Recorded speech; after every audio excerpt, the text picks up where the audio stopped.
जय हिंद छात्रों। मैं जय सर जय classes of English Hindi and Sanskrit में आपका वंदन, स्वागत, अभिनंदन, वेलकम। आज की इस वीडियो में मैं नेताजी पाठ का तीसरा वीडियो लेकर आया हूँ। पिछले दो वीडियो में हमने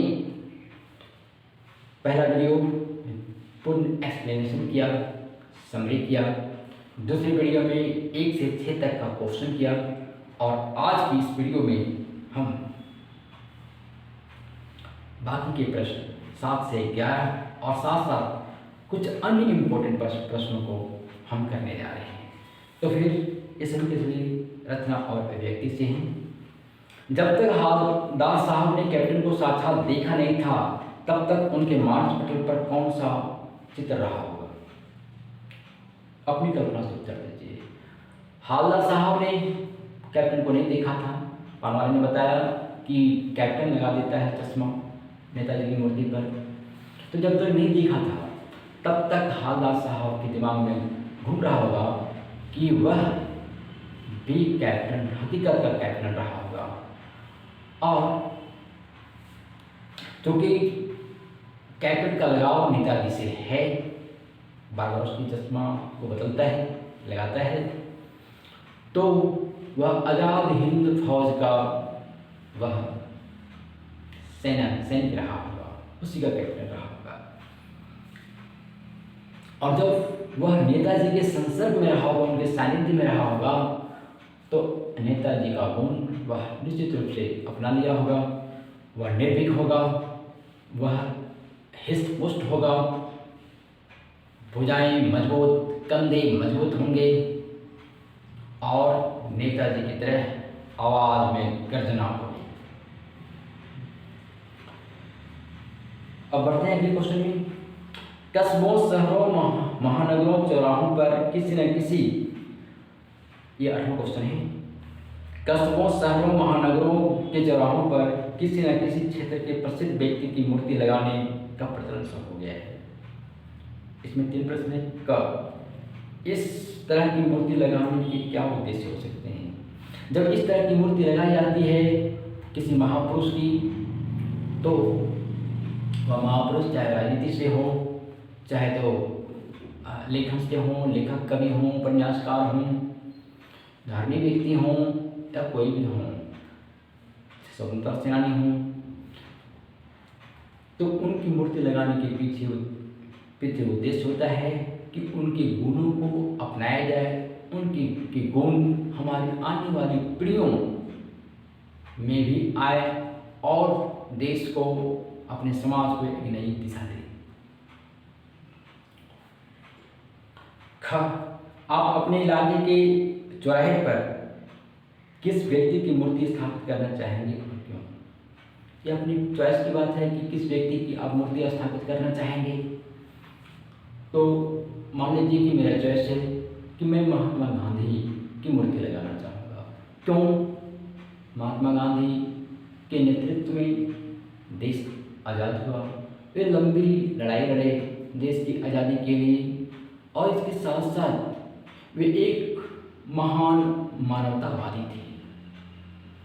वे छूत अछूत, ऊंच नीच, गरीब दबे कुचले, इन सबों के भेदभाव को मिटाने वाले थे। और इसके साथ साथ वे एक लेखक थे, बहुमुखी प्रतिभा के धनी थे। वे लेखक थे और उन्होंने डॉक्टर ना होते हुए भी उन्होंने साउथ अफ्रीका में जब प्लेग महामारी जब आ गया था तो वो नर्सिंग किए थे, अर्थात एक नर्स की तरह वो सेवा किए थे। यहाँ तक कि बताया गया है कि वो जो डॉक्टर इलाज कर रहे थे उसमें से 3 डॉक्टर मर गए साउथ अफ्रीका में और वे स्वयं वहाँ सेवा कर रहे थे और बहुतों को की जान को उन्होंने बचा दिया था। उनका आश्रम था।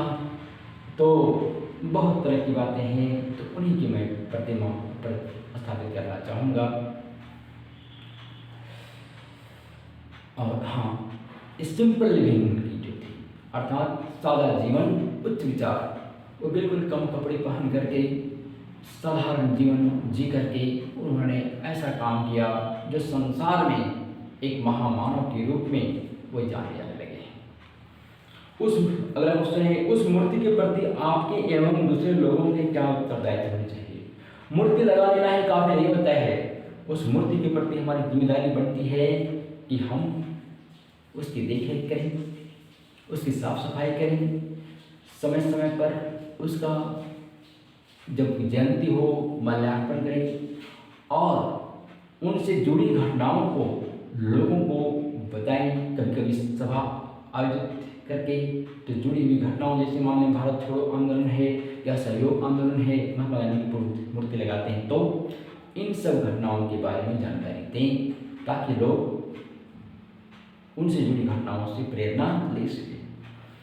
अगला क्वेश्चन है, सीमा पर तैनात फौजी के देश प्रेम का परिचय नहीं देते। हम सभी अपने दैनिक जीवन में किसी न किसी रूप में देश प्रेम प्रकट करते हैं, जैसे सार्वजनिक संपत्ति को नुकसान न पहुंचाना, पर्यावरण संरक्षण आदि। अपने जीवन जगत से जुड़े ऐसे और कार्यों का उल्लेख कीजिए और उन पर अमल कीजिए। तो सीमा पर जो तैनात होते हैं वो देशभक्त होते ही हैं, लेकिन कोई जरूरी नहीं है कि हम सीमा पर तैनात हों, हम कांधे पर बंदूक ढोएं, वर्दी पहने तभी हम देश की सेवा कर सकते हैं। हम अपने दैनिक कार्यों को करते हुए भी हम देश की सेवा कर सकते हैं। हम जिस प्रोफेशन से जुड़े हुए हों, जिस पेशे से जुड़े हुए हों, उस पेशा को भली भांति करें और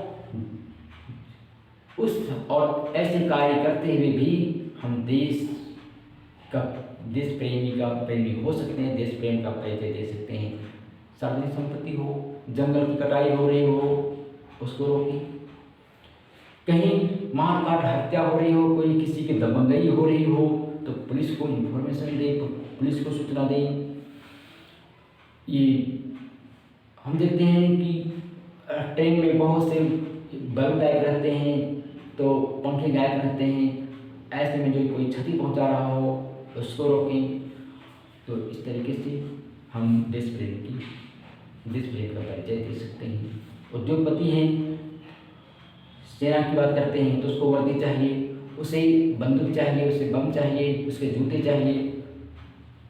जो व्यक्ति, जो उद्योगपति उन्हें ये सब सामान देता है वह भी देश प्रेमी है। जो किसान उसे रसद देता है, भोजन अनाज देता है, पहुंचाता है, वह भी देश प्रेमी है। आगे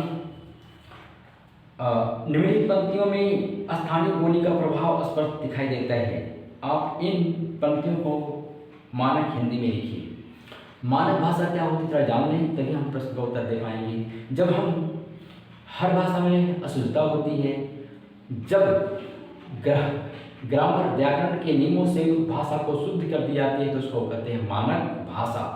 इस तरह से जब हिंदी भाषा में कोई अशुद्धि होती है और ग्रामर के नियमों से, व्याकरण के नियमों से उसको शुद्ध कर दिया जाता है, उसको वो हो गई मानक हिंदी। तो उसको शुद्ध करना है।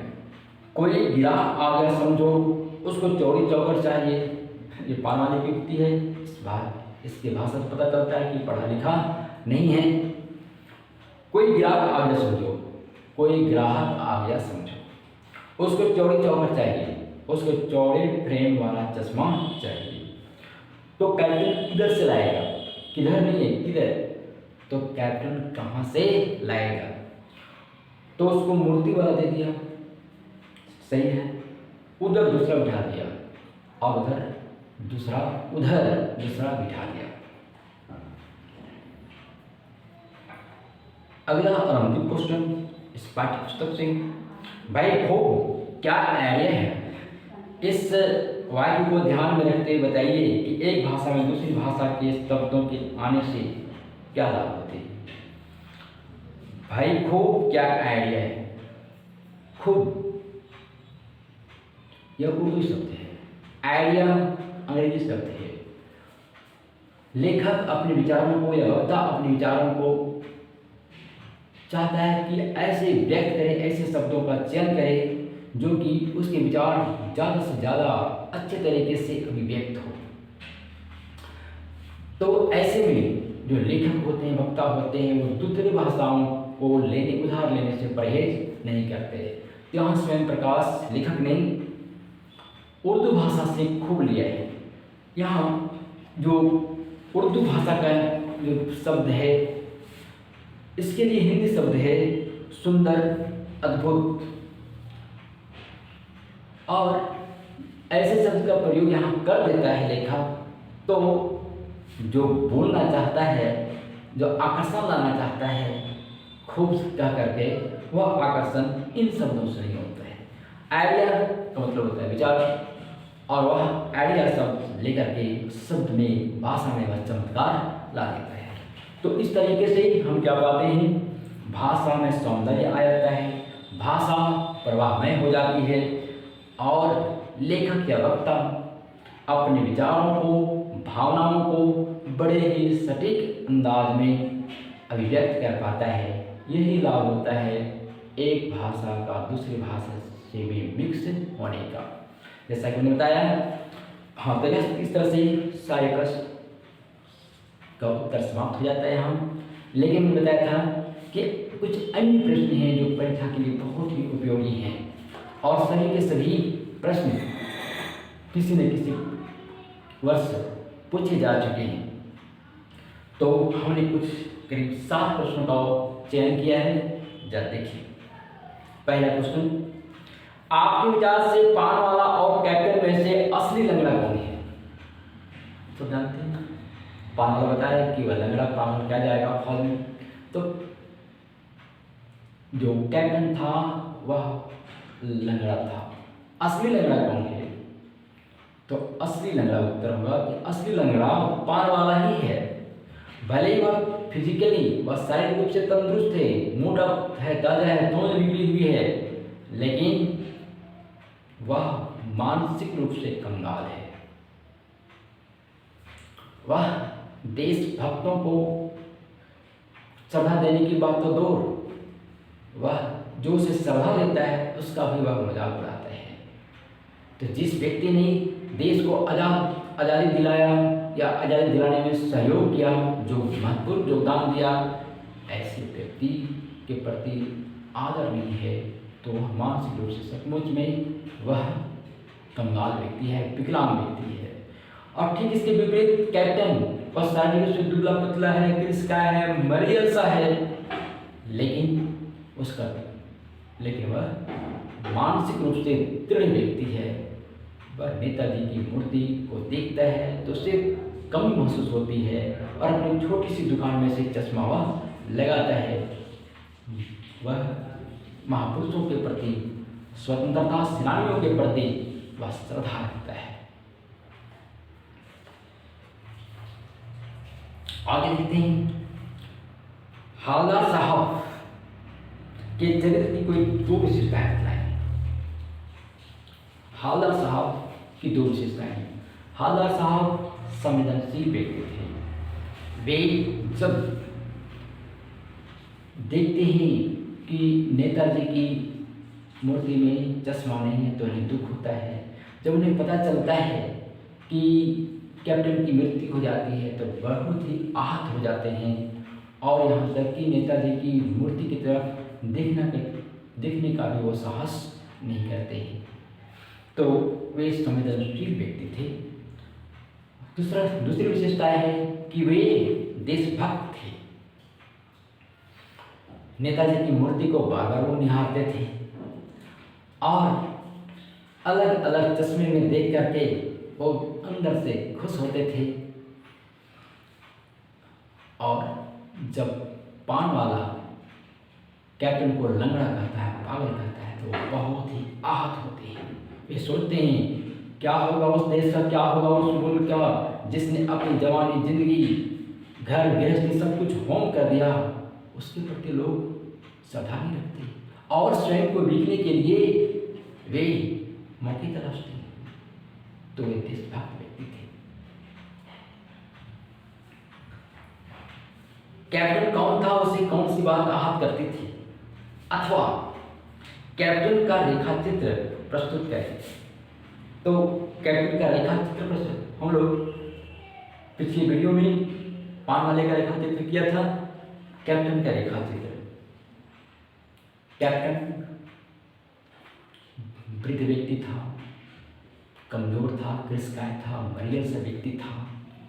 वह ऐसे में भी वह चश्मा बेच करके अपना जीव को उपार्जन करता था।